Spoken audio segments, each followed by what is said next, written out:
জামাতে ইসলামী এই জোটের সবচেয়ে বড় দল, কিন্তু আমরা কোন দলীয় সরকার কায়েম করতে চাই না। আমরা কোন পরিবার এবং গোষ্ঠীতন্ত্র কায়েম করতে চাই না। আমরা বাংলাদেশ জামাতে ইসলামের বিজয় চাই না, আমরা চাই 18 কোটি মানুষের বিজয়।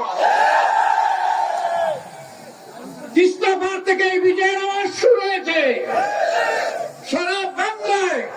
আলহামদুলিল্লাহ, এখন মুক্তির পক্ষে গণজোয়ার শুরু হয়েছে। এবারকার এই গণজোয়ার মানে 24-এর সেই আন্দোলনের তেজ। ওই আন্দোলনকে আমরা বুকে নিয়ে সামনে এগিয়ে যাবো ইনশাআল্লাহ। এদেশের যুবক যুবতীরা যেমন লড়েছে, লড়ে যাবে, তাদেরকে দমানো যাবে না, থামানো যাবে না। ভাইদেরকে বিশেষ কৃতজ্ঞতা।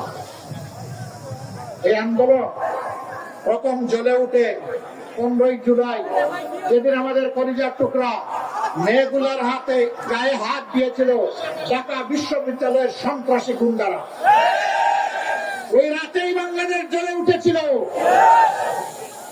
এরপরে আমরা দেখেছি কামানের সামনে দাঁড়িয়ে আমাদের কলিজার টুকরা আরেক মেয়ে বলেছিল, পিছনে পুলিশ, সামনে কি বলেছিল? সামনে স্বাধীনতা।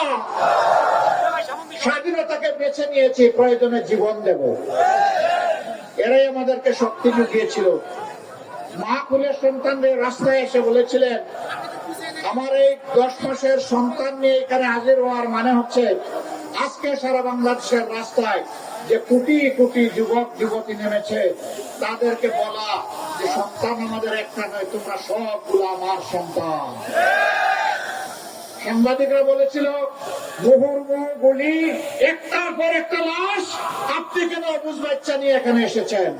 তিনি বলেছিলেন, আমি শহীদ হতে এসেছি। তোমাকে সালাম।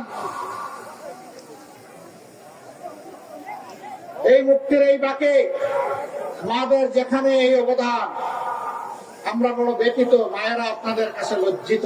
একটি দল এবং তাদের লেলিয়ে দেওয়া কিছু কাণ্ডজ্ঞানহীন মানুষ আজকে বাংলাদেশের বিভিন্ন জায়গায় মা বোনদের, নারীদের গায়ে হাত দিচ্ছে।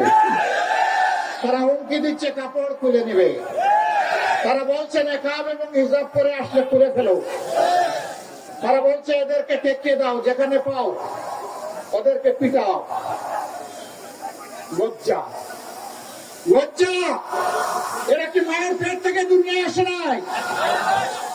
যদি মায়ের পেট থেকে এসে থাকে, তাইলে মায়ের জাতির গায়ে হাত দেয় কিভাবে? এই ধরনের বেপরোয়া বেহায়া কথা বলে কিভাবে? মায়েরা ভয় পাবেন না, ভয় আপনারা পান না আমি জানি। তারপরে আপনাদের সন্তান হিসেবে আমাদের দায়িত্ব আপনাদেরকে শক্তি সাহস যোগানো। আপনারা লড়ে যাবেন, চোখে চোখ রেখে কথা বলবেন। এটি আমার বাংলাদেশ। এই বাংলাদেশে আর কোন জমিদার মেনে নেব না। এই বাংলাদেশ হলো ইনশাআল্লাহ জনগণের বাংলাদেশ।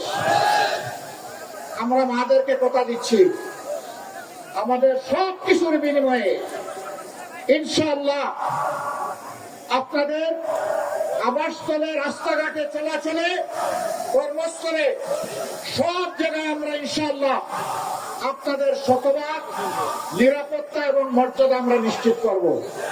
এটি আমাদের 1 নম্বর অগ্রাধিকার। এই দেশে আমার মায়েদের কোনো নিরাপত্তা নাই। এই দেশ আমার হতে পারে না।